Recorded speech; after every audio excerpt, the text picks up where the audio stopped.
Hello, everyone, and by everyone, I mainly mean my professor. Good evening, good sir. Hope life is good. Anyway, this week, my grad peers and I were tasked with synthesizing a bunch of different articles and videos, so here is my entry for what makes a highly effective teacher.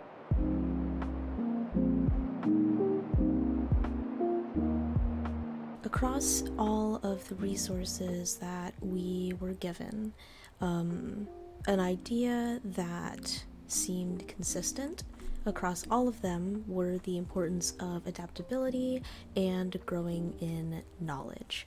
For example, the 10 Habits of Highly Successful Teachers video by Amanda Rose included more than just one reason adaptability is essential to a good teacher leader.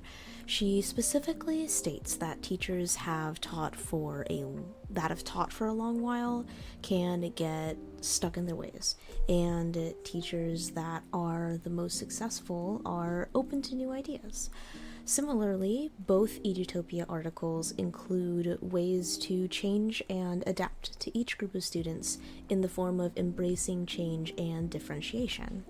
The Edutopia article, titled 4 Ways to Keep Students Moving Forward, states that every classroom has neurodiversity, in addition to a variety of learning styles and talents, and differentiation helps to engage different students in different ways.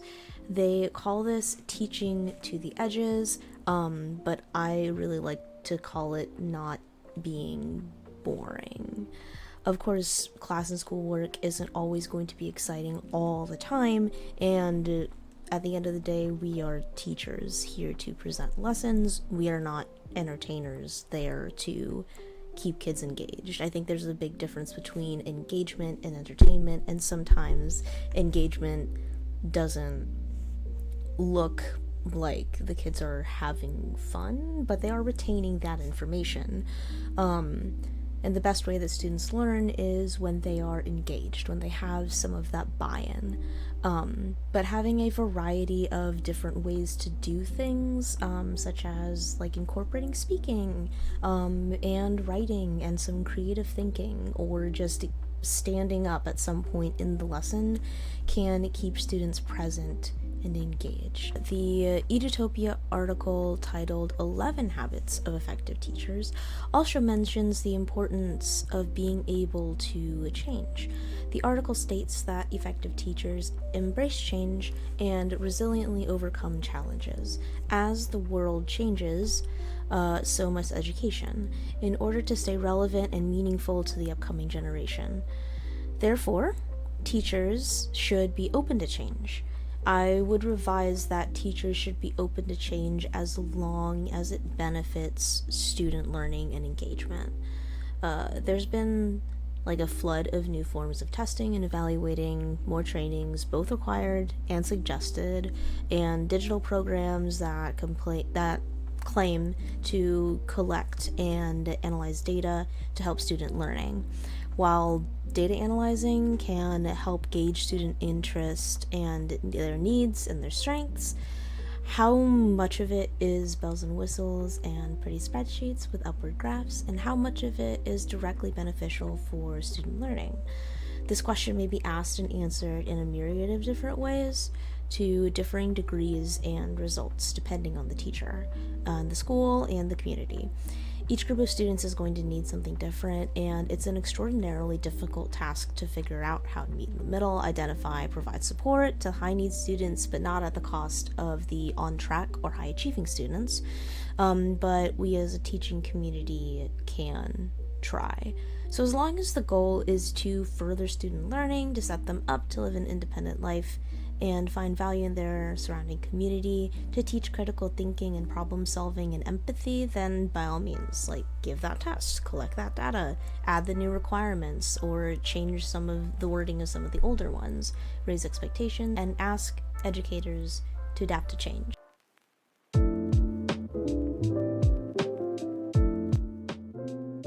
So after looking at all of the sources, I have come up with my own 10 habits of successful teachers. So here they are.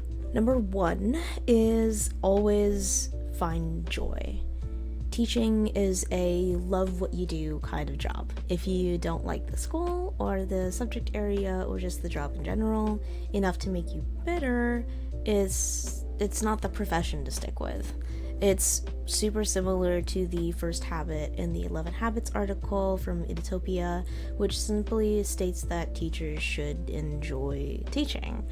But I'd take it a step further and say that teachers should find joy. I don't know about my other educators out there, but I have had more meh days or even bad days than really, really good days. But the small things, it's really the small things that make this job worthwhile, at least for me. And the good days are always really, really good days. Number 2, prioritize positivity. This goes in line with the first one, but if your students can tell when you aren't having a good time, and they can, whether they say it or not, they can pick up on your moods pretty quickly. Even if you're tired or have had a terrible lesson last period or last block if you're on a block schedule, I'm not promoting that like fake it to make it kind of mentality, but show them resilience, not defeat. It's okay to let your students know that you are also human and that you have rough days and that you make mistakes, but show them your willingness to press on, to try something different in hopes that it works. And if it doesn't, show them that you're willing to try and try again until you reach the success that you were hoping for. The 2 things I believe that students should learn before they graduate high school are self-efficacy and empathy. And being an example of what self-efficacy looks like and asking your students to practice empathy with you can push your students to do the same. Speaking of goals, number 3 is have attainable goals. It's super easy to put so much pressure on yourself as a teacher. It's not uncommon for districts to tell you what you need to teach, what your students should be by the end of the year, what test scores they should be showing, and so on. In addition to being on top of everything else, making sure your plans are thorough, making it to staff meetings and all your other meetings, it's really easy to lose yourself in what you need to do and the goals you need to reach because you're told to do so. Instead of letting yourself drift about to the overwhelming sea, consider setting attainable goals for the day, for your planned period, for your week, and for your month. If that whole progression is too much, just having goals to reach by the end of the week is perfectly fine. My golden number is 3, and I usually plan my goals per plan, per day, and per week. 3 things to accomplish during my plan, 3 weekly goals, 3 monthly goals. Of course, the specificity is different. Like, I may say, by the end of the month, I need to administer their synthesis essay, get all poster projects graded, and finish my planning until the next unit, for the next unit.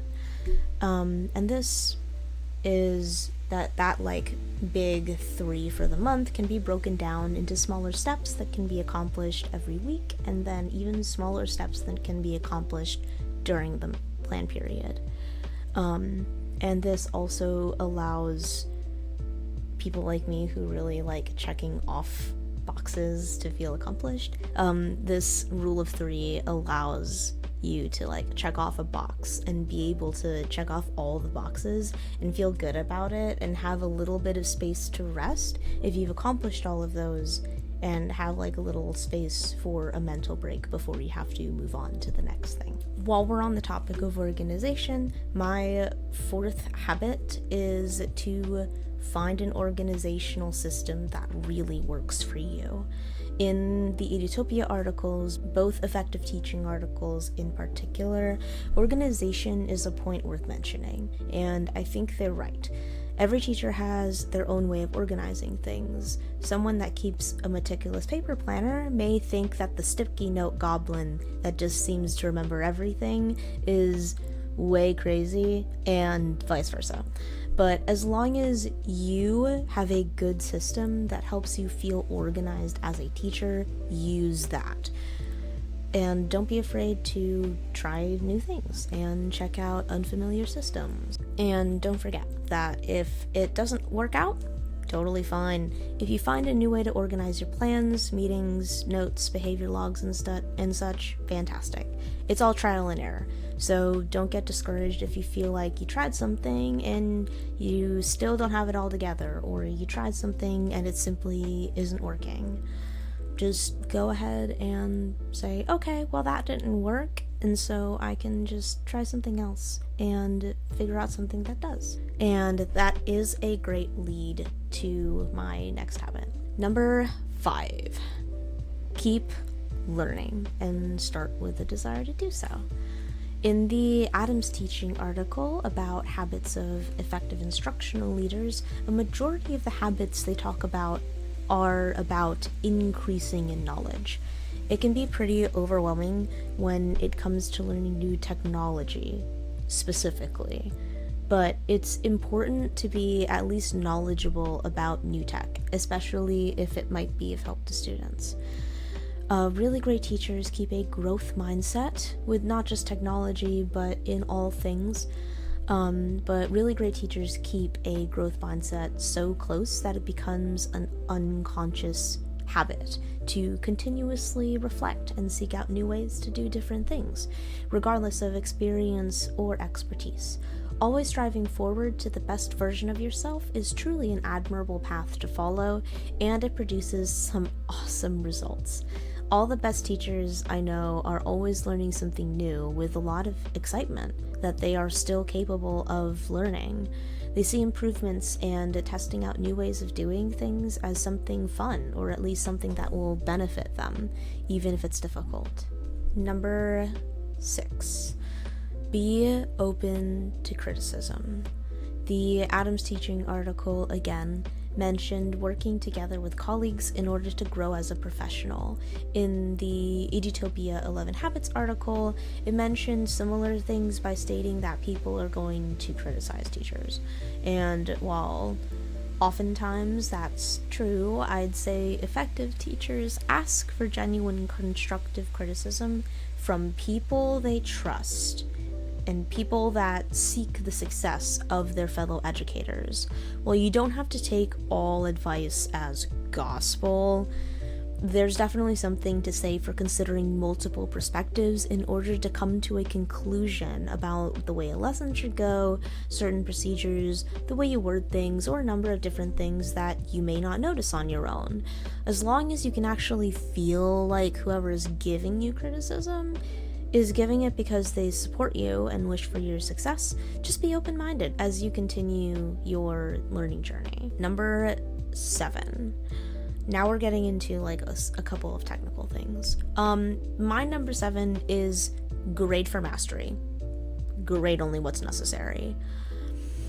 I know I chose this profession and with all the things I didn't think I signed up for, grading was definitely a given. I hate grading. I hate it so much. But thanks ProQ's Chrome extension for making that easier. Not an ad, just a suggestion. I love ProQ's. Thanks ProQ's. So I only grade what I need to grade, and every assignment I give them to do, I make sure that it's beneficial for the students and will guide them toward the mastery that I'm actually showing in the gradebook. Keeps me happier and less burdened, and it keeps students actually working since they know that I don't give them busy work. They know that they are building towards something that's actually going to be worthwhile. And speaking of keeping me happy, number 8, mind your bandwidth.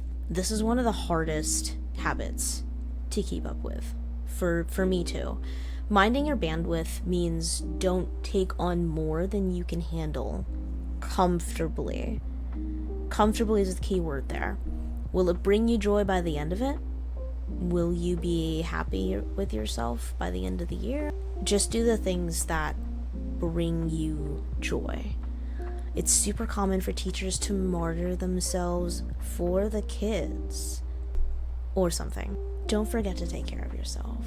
Again, this may be the hardest habit to take on. Think about yourself. Care about your body, brain, and heart. Again, making time for yourself daily, not just on weekends or on breaks, but daily, is a hard habit to keep up with, but it's super important. And this whole minding your bandwidth thing and keeping you happy in your job thing is super related to my last couple of habits.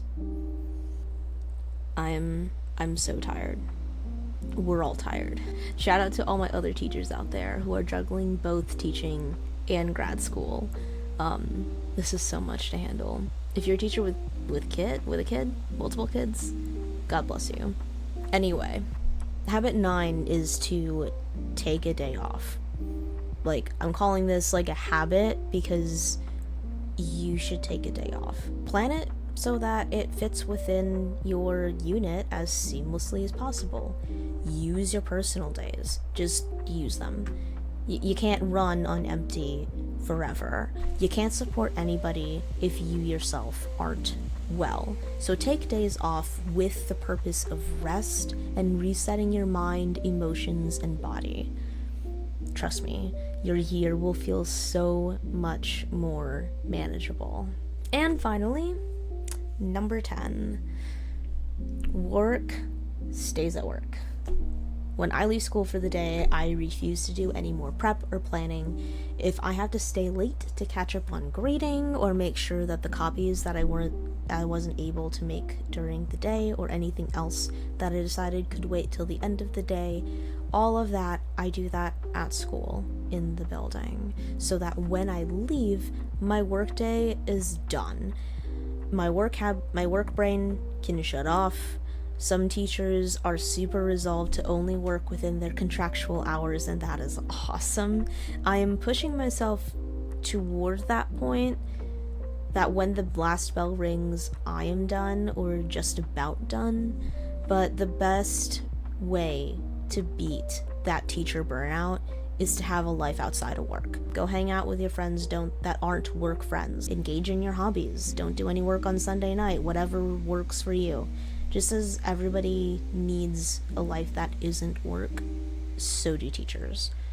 We're people too, and just like I said in that last tip, we all need our break times. So in whatever way that works for you, in whatever way that you can make work stay at work, do that. Yeah, there you have it. That's my 10 habits of highly effective teachers. I hope there's something you gained here and that everyone listening out there knows that as long as you are doing your best, that is always enough. Thanks, y'all.